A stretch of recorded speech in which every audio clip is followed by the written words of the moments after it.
And then I realized, wow, if I had a mission in place of who we are and what we do, that would really give us a central rallying cry to really form and focus ourselves around.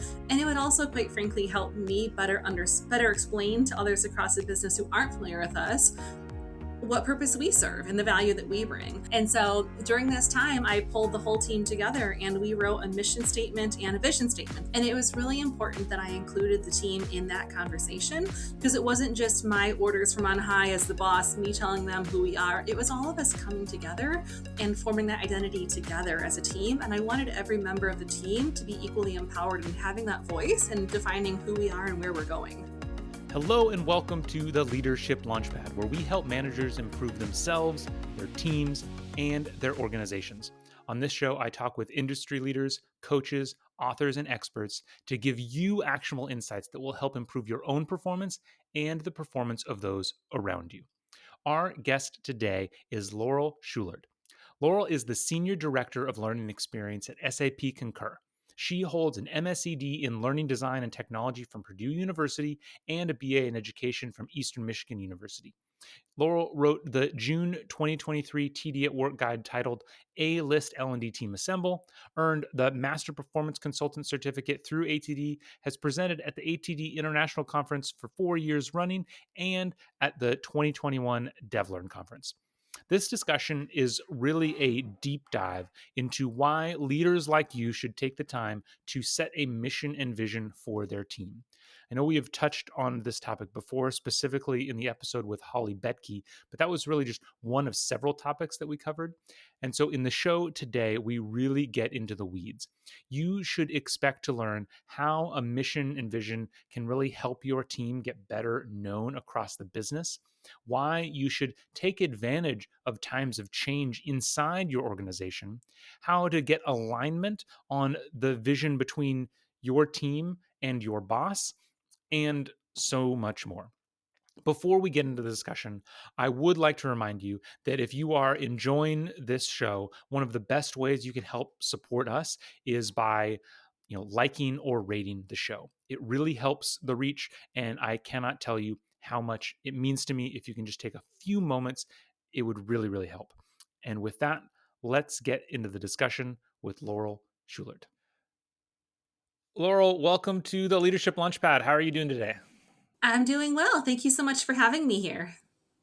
Absolutely. I'm really excited to chat. We first connected, what is it, 2 weeks ago now?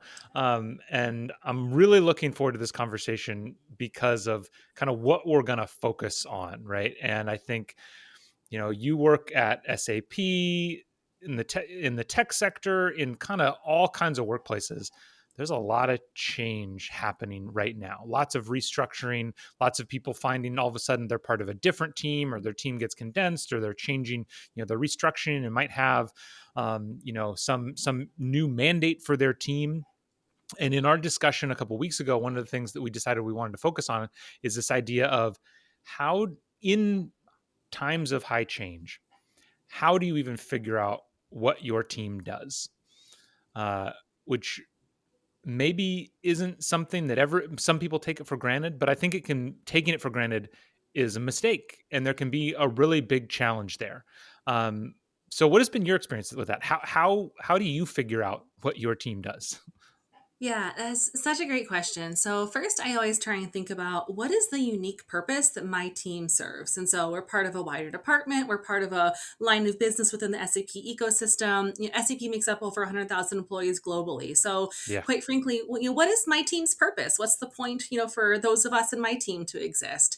And what it's always come down to, as we've gone through several organizational changes over the years, is we have always been the sole L&D, the sole learning and development practitioners, serving the audience that we're tied to.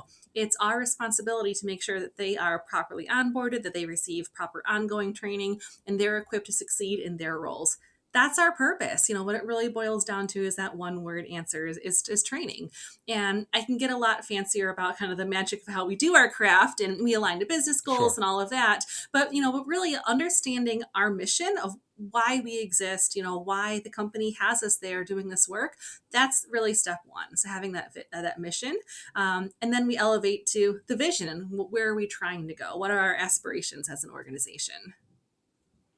Got it. So some of that mission and vision work, how much of that was internal versus you like syncing with your boss or your boss's boss? Like how did you draw that connection between your team and again, like you said, the rest of the organization?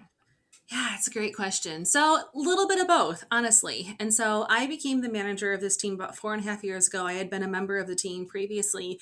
And when I became the manager, we didn't have a mission and vision in place. And a lot of teams don't. Yeah.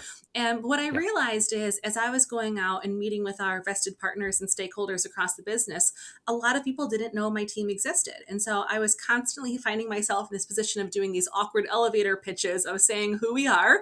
So, I got a lot of practice right out the gate. We have just refining that message of who my team is, how we can better serve the business, how we can better partner with people across the business. And then I realized, wow, if I had a mission in place, I wouldn't necessarily go recite that to anyone verbatim, but if we had those words Sure. on a wall, on a SharePoint page, on a hub somewhere, if we had those words defined of who we are and what we do, that would really give us a central rallying cry to really form and focus ourselves around. And it would also, quite frankly, help me better explain to others across the business who aren't familiar with us what purpose we serve and the value that we bring. And so part of it was absolutely, me driving that. Once I'd been in seat as a manager for probably about 8 or 9 months, we held a series of team workshops to really rebrand ourselves. We actually changed our team name during this time. We changed people's job Nice. titles and job descriptions during this time. And so this Nice. was also 2020. It didn't have very much to do with COVID, but I mean, the air was ripe with change that year. There's a Yes. lot of people questioning all the things. And so if we were ever Yes. going to do it, it felt like the right time. And so during this time, I pulled the whole team together and we wrote a mission statement and a vision statement. This was all virtual because, again, 2020, but I pulled us all together. We did it virtually with some online whiteboarding tools and a series of virtual team meetings. And it was really important that I included the team in that conversation because it wasn't just my orders from on high as the boss, me telling them who we are. It was all of us coming together and forming that identity together as a team. And I wanted every member of the team to be equally empowered in having that voice and defining who we are and where we're going. Okay, so you started off internally. I love how you bring up this idea of making it a very inclusive kind of co-creation experience because I think that's one thing that often comes up is especially new leaders feel like it's on them. Like they Yes. should be coming up and being like this is what we do. Did you as a new leader of the team, you were part of the team, you became a member of the team. You said you were leading it for 8 or 9 months. Was there any did you have a challenge with that of feeling like especially when you started this process feeling like you should have the answer to this? Was that a challenge for you at all? So, yes and no. I think every leader has that bit of imposter syndrome, especially when you're new in the role, Yeah. especially when it's your first leadership role of, oh my gosh, all of a sudden people are listening to me and looking at me differently. And all of a sudden in those group conversations, I'm the voice that when I start talking, everyone else stops talking. And I better make sure I have something good to say that's worth everyone else stopping talking so they can listen to me. Yeah. And so I Yeah. definitely had some of that just thought process of, wow, I really need to have the vision to drive the team. And I did, but I wanted buy-in from all of them. And I need Yeah. buy-in from all of them. I also had the opportunity within my first year in the role. So by the time we were doing this mission and vision exercise, I'd also had the opportunity to hire quite a few new people onto the team. We had some new headcount. We had That's some helpful. turnover before I came on board as the manager. Yeah. And I hired some really, really talented individuals. And I hired them very intentionally because they had skills and they had experience and just diversity of thought that we didn't previously have on this team. And so I really wanted the new folks, quite frankly, to come in and have the impact that was the promise they sold to me going through the interview process. I was really excited about the new skills and the new energy that they were bringing. And so I wanted them to have an input in shaping this new identity of who we were together. Yeah. That makes sense. So you had kind of a vision, but you wanted to, get buy-in from it. What was your role then? I want to get kind of in the weeds Yeah. for a minute to help people who Yeah. have never gone through a process like this. Yeah. What was your role in curating, navigating that discussion of bringing in these ideas, but also, I don't know, I guess, yeah. Where did you find that difference between just Yeah. eventually ending up where you wanted to end up anyway? You're just kind of Yeah. bringing it there versus like truly including these ideas and steering the course with that Yeah. inclusion. So I actually, before I came into corporate L&D, I began my career as a high school English teacher. And one Hmm. of the first things I did as the manager of this team is I held a book club. And so we chose a book. It was Agile for Instructional Designers by Megan Torrance. We had budget at that point, so everyone in the team got a copy funded for them. And this was a Nice. really low cost and really fun and engaging way for us to start these conversations. And so, I saw, in answer to your question, I saw my role as the conversation facilitator. I didn't want to be the sage on the stage Mm. telling everyone, here's what we do. I went back to that English Hmm. teacher method of let's all read something, let's come together and talk about it, and what life lessons can we draw from this. And so, as we were going through that book, Agile for Instructional Designers, we pulled out several chapters that were really important for us in sort of reframing the work that we do. And so, one was the importance of doing action mapping, really making sure that we're aligning the assets that we create with business goals and really action oriented learning. There's a whole chapter on having project retrospectives and how you end a project, and how it's really important to hold those retrospectives, even if a project goes well, and also if the project goes poorly. And so we had 8 or 9 meetings before we even got to the mission and vision. And what I realized is, as we were having these book club conversations and as we were having these big theoretical discussions about what are we doing now, what's the work that we all aspire to, I realized mission and vision was like tip of my tongue the whole entire time, as was a new team name. And so we ended up putting a few meetings following the book club where we actually talked about, okay, so we've had all these discussions, we have all these ideas, how do Interesting. we put this in play? We really need to wrap this around a central mission, and we really need to wrap this around the vision for where are we going, because our work isn't going to be done evolving as a team, and certainly the business is not done evolving around us. And so what is that vision for that future state?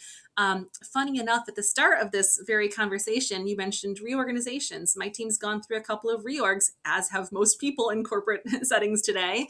But we're Yeah. actually at a point now, here we are coming up on around the 4-year anniversary of that original mission and vision.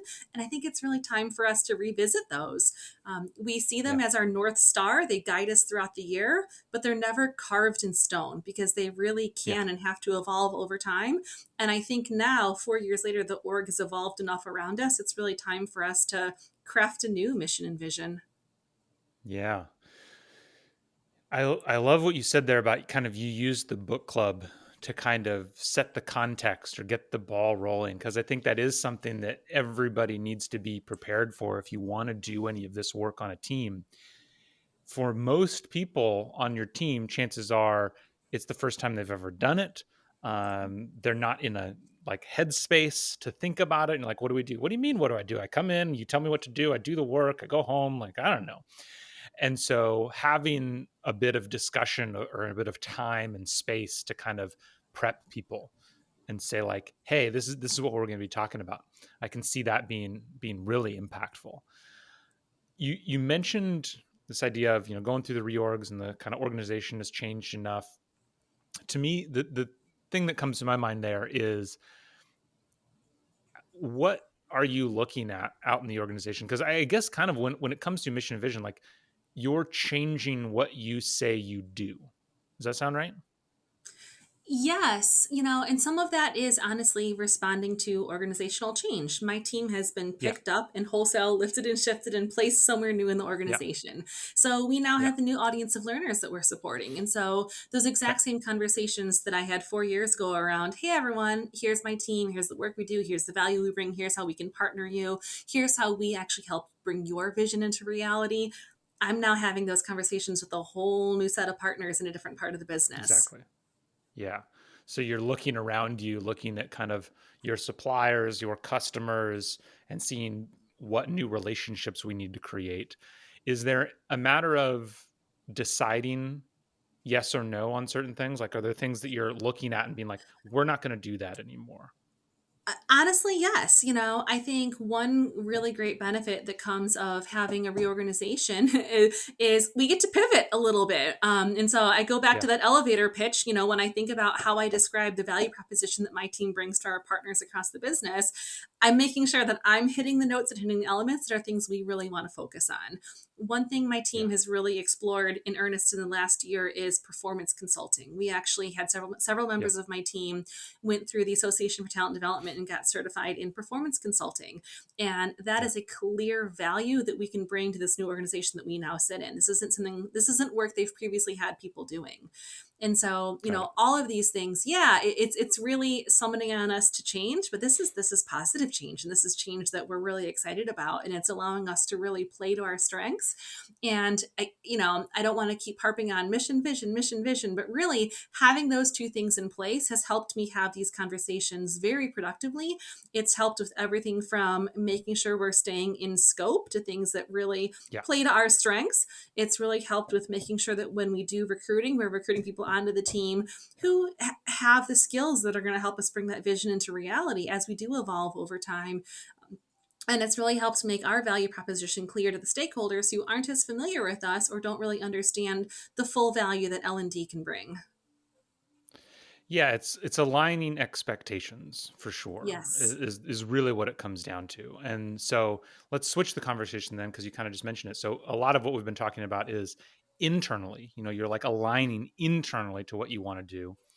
Let's start with like I kind of briefly asked this question your boss, so you say like, hey, this is what we want to do. Performance consulting is an example. You have an I'm assuming, you're in a new part of the organization now. Maybe you have a new boss. Your team is like really excited. Hey, we want to bring performance consulting as this brand new skill to the organization. How do you sell that to the people above you so that this isn't just an internal thing, but truly this alignment of expectations is both directions? Something I realized really early on as the leader is whenever you're trying to advance yourself, advance your team, you always want to make it really clear that your vision is actually their vision. Your vision supports Yeah. their vision. And so Yeah. think about, the business goals. What are the actual business goals at this time? And I'm not just doing this work because it's interesting to us or we think it's fun. We're doing this work because this will help them attain their business goals and their objectives they've set for themselves. And so that's how I've found a lot of success getting buy-in from senior leaders across my organization. And that's quite frankly how we got the funding for performance consulting. I explained what it was and how this is the process that will help us uncover the true causes of performance gaps in the organization that may or may not be training. Training doesn't solve every problem. I said earlier in this conversation that one word answer for what my team does is training, but there's a lot more there's a lot more that we can dig into beyond that. But I want to make sure that I'm really protecting the organization's resources, our time, our money, our people, all of that, by really Yeah. only applying training if we're confident training is going to solve that problem. Because quite Yeah. frankly, we're wasting everyone's time and resources if we're throwing training at problems that training can't solve. So performance Yeah. consulting really helps us get to the heart of what is causing those gaps, identifying what barriers people face, what facilitates performance on the job, and making sure that we're only applying training if the problem is caused by a gap in skills or knowledge. And having those Yeah. conversations has really shifted the focus in our business to giving us more space for analysis. Who in L&D doesn't want that? um, because now they believe that we have a purpose behind our analysis and we're actually going out to Yeah. uncover the causes of performance gaps. And then we can turn around and say, actually, we found there's some issues with access to technology. They don't have the right tools, or there's some issues, quite frankly, with culture or managerial support. People got training, but they don't feel like they actually had managerial support to actually change the way they're doing their jobs. Or we say, you know what? They don't really know what to do. We found that lack of skills or knowledge was the cause of the gap. So let's apply training. So it's helped Yeah. us be a lot more prescriptive and specific in the support we offer. And it's helped the business see better results. Yeah. Awesome. And I think one thing to make clear is like obviously we're having this conversation largely through the lens of learning and development because that's the world that both of us live in. But these are really important conversations for any team, certainly any support team where there might be a lack of clarity in, if you're a communications team, a marketing team, where you're not different stakeholders are going to have different ideas of what you bring to the table. But then even if you're just like a production team and it's like your team's job is to make more widgets. It's like, okay, well, how are you going to make those widgets? What values do you have? What kind of people do you want on your team? These are all things that you can use these discussions, these conversations, to drive alignment on. um, you mentioned earlier you've hired a number of people. I think I know I mentioned this in a previous conversation.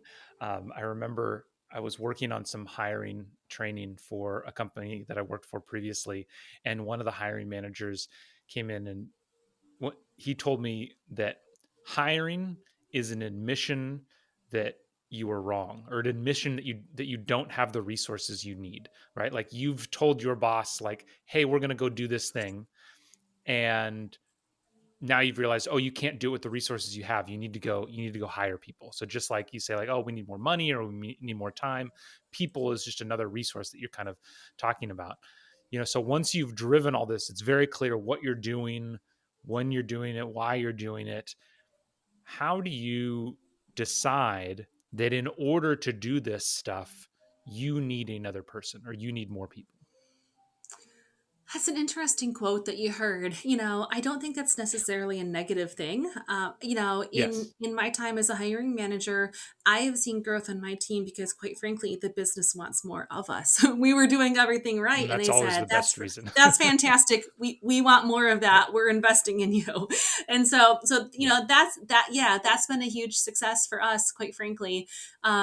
And I think, again, this goes right back to that mission and vision. I had a manager tell me one time, hiring poorly is the most expensive mistake you can make. And I agree in Yes. that.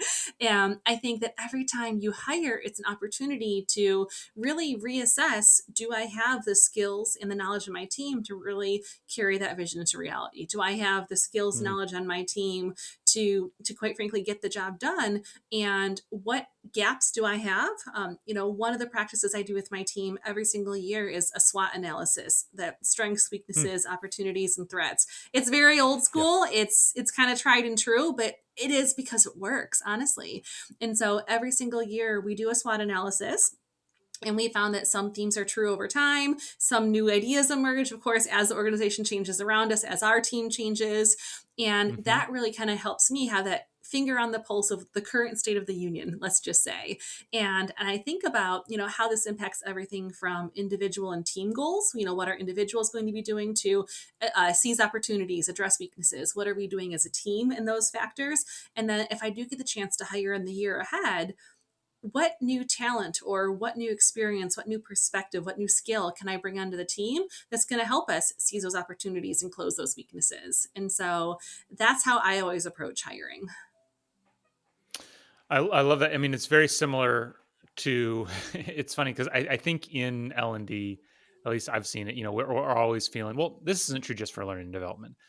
Everybody always says they don't have enough people, right? You don't have enough people. You don't have enough time. That's just like the common thing.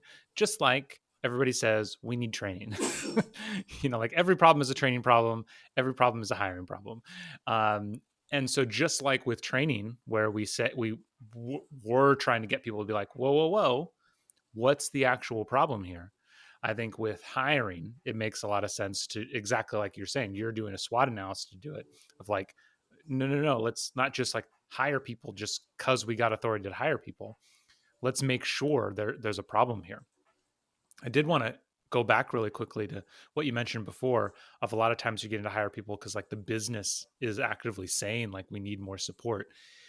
Have you been able to actively, like, do you actively foster that? Have you been able to kind of draw the connection of like somebody out in the business is saying they want your help, and you're kind of like connect them with your boss or whoever has authority, like have you ever been able to like to like get that whole thing to work? Because I feel like that's the dream of any support team. I am not shy about putting myself and my team on a pedestal. Cool. And so, yeah, no, I'm just not.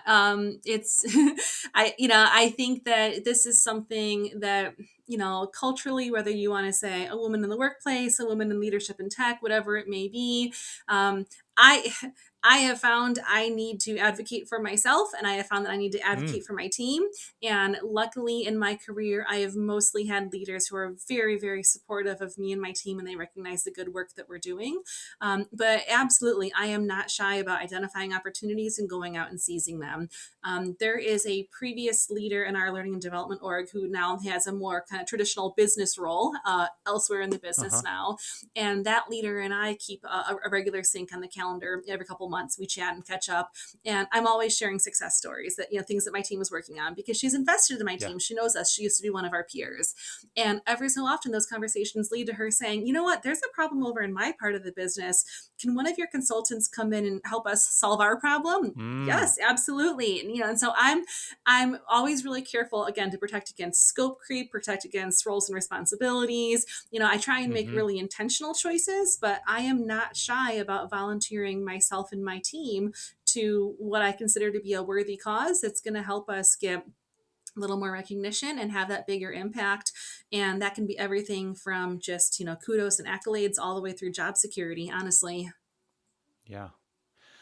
I love it's interesting the way you just mentioned that and the way this conversation has gone because I feel like one of the things that you've kind of helped answer is the two needs that you have to kind of like create, they're like bookends in terms of how do you create a team that gets a lot of work to propel it forward versus to collapse it. And that's the sense that there's lots of people out there, there's lots of leaders. I'll admit, I was one of these leaders who was just like, yes, we'll do that. Yes, we'll do that. I was out there talking to people. I was networking and I was like, yes, yes, yes. But then we just got overwhelmed and had way too much to do. And as a result, you're not really servicing anybody and nobody's happy with what you're doing. And that's because what I was missing, what I think a lot of leaders are probably missing, is that very clear mission, vision, scope of this is what we're doing. And so if you once you have that firmly in place, then you can go out there and really, shout from the rooftops the accolades because you've made it clear this is what we're capable of doing. This is what we focus on. And so if it starts to build beyond that, now you have a very true case of saying like, look, these people are asking for our help. We are trying to fit within these bounds. We do not have the resources to support them. Can you give us the resources so that we can support them? Does that all sound right? No, it absolutely does. Yeah. So then one thing that you mentioned there, you briefly mentioned kind of this, like women in leadership, women in tech idea about being very out front for female leaders who find themselves in these positions. I don't know, how have you personally kind of navigated that of was that something, a skill that you had to teach yourself, or was that kind of just like natural to you of like, no, like let's go team, let's do this? A little bit of both. Honestly, Okay. I'm somebody who's just never been shy about getting up in front of others. I'm on a podcast right Yeah. now. I began Yeah. my career Yeah. as a high school teacher, and getting up in front of a group of high schoolers is terrifying. And sure, I had those fears, but it's never prevented me. And so that's something that I've realized that, you always think about luck as sort of being the intersection of opportunity and being prepared. And so I've Yeah. made sure to really prepare myself for those opportunities when they come up. So I'm not often afraid of opportunities. But it is something that I do try and definitely be mindful of.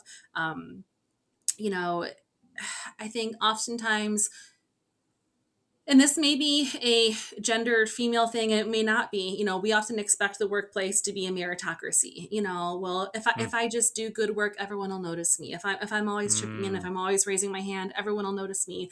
And that's not always the case. And so, mm-hmm, I've been fortunate that a lot of coaches and mentors in my career have really coached me on this idea of having a personal brand. And it's more than just what mm, you think of yourself, it's reliant on what others think of you, and how having that strong personal brand opens you up for opportunities. And so that's something that I think about with both myself and with my team is, what do we want to be known for? And quite frankly, another leader in my organization once asked me that, Laurel, what do you want to be known for? And that's a question that I go back and I Mm, ask my team time and time again. What do we want to be known for? And so, as our team has moved through reorgs across the business, as we're going out and meeting with different partners who maybe haven't heard of us before, or they think, oh, that's just the team that makes the PowerPoints look pretty, and they don't realize how much work has really gone into the whole entire end-to-end lesson plan that PowerPoint is part of. I always think about this notion of that personal brand. What do they think about us?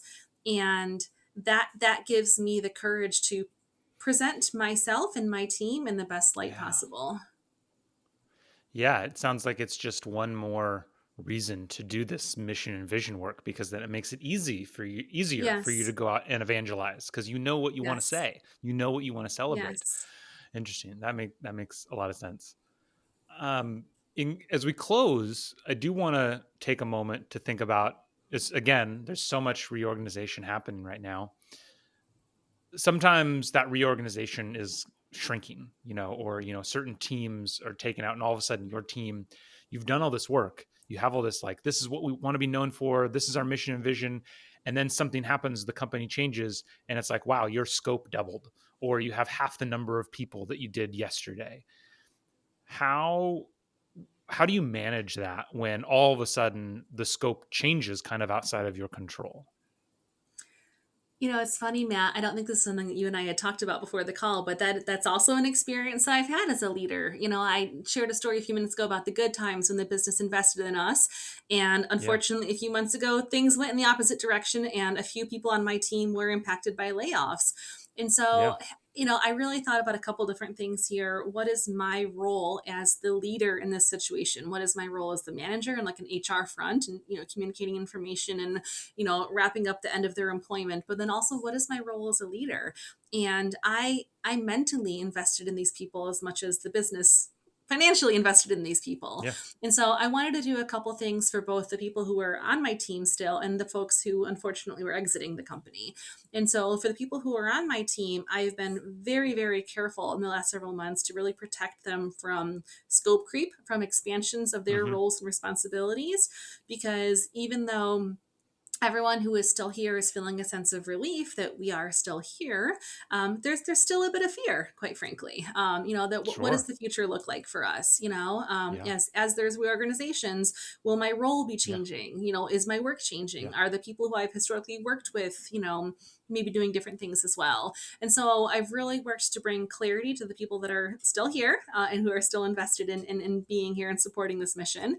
And then for the folks who've exited, I I've really worked to help them find their next steps, whether that's opening up to my network. I did a series of with their permission, I did a series of LinkedIn posts about each of them, sharing successes, sharing Nice. stories. Nice. Everyone who was in that situation did find interviews, through my series of LinkedIn posts. Great. And they're, Yeah. they're all now gainfully employed. And so that, they've all found success. Interestingly enough, where they all got interviews through my posts, they all found employment on their own without me, which I'm actually really proud of because they did it all on their own. They didn't need me. I Yeah. just helped get them a Yeah. little practice and, in re-interviewing Yeah. after a couple of years. Yeah. Yeah. Yeah. And, it's such a trope that your people are your strongest asset, but they are. And as much as I talk about the mission and vision, I'm reliant on all of them to carry this through, which is really why it was so important we write it together as a team. So it's not just my ideas and my directive, but ultimately Hmm. at the end of the day, I'm only as good as the people around me. I'm only as productive as the people around me. I really rely on all of them, to get a lot of stuff done where they rely on me for that vision and, for that guidance and mentorship. And so it's a two-way street, and we're all in this together. And I think ultimately we're all just working really hard to build and maintain a team environment that we all genuinely want to be part of. Yeah. Yeah. I think that's 100% right. And I love how you can tell you've spent a lot of time kind of thinking through all this stuff and practicing all of this stuff, because this all becomes a very consistent and self-reinforcing philosophy of, the mission and vision isn't just about like being more productive. It's making it so that you can celebrate your people better, celebrate your team better. It's so that you can protect your people when things go bad. It's so that you know how to, you better know your people so that you can better support them when it's time to move on. it all fits really well together, which I can tell is, why I know you personally have a lot of investment in this idea of leading better learning teams, not just doing the work better or showing the ROI, all that kind of stuff, but it's like, how do we lead learning teams? What does that look like? Which is something, yeah, like I said, I know you write about and talk about.